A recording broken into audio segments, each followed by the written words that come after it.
Welkom terug en vandag is ons by les 34 en dit sê, ek sou vrede in plaas hiervan kan sien.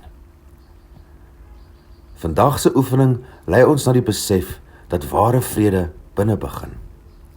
Dit is nie iets wat ons in die wêreld moet soek nie, maar 'n toestand van ons eie geestesdenke. Vanuit daardie innerlike vrede straal 'n nuwe manier van sien na buite. Neem vandag 3 oefenperiodes, een in die oggend, een in die aand en een enige tyd tussenin wanneer jy gereed voel.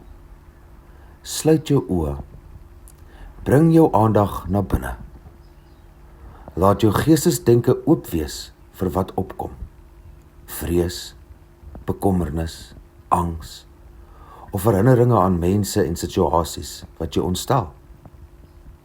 Sien dit opkom en dan sê jy sag, ek sou vrede in plaas hiervan kan sien. Laat dit gaan en bring jou aandag na die volgende gedagte wat opkom. As jy voel dat jou vrede bedreig word of dat depressie, bekommernis of angs jou oorweldig, herinner jouself. Ek kan my gevoelens van depressie, angs of bekommernis vervang met vrede. Laat hierdie oefening jou deur die dag dra. 'n sagte herinnering dat vrede altyd 'n keuse is. Dankie dat jy hier is.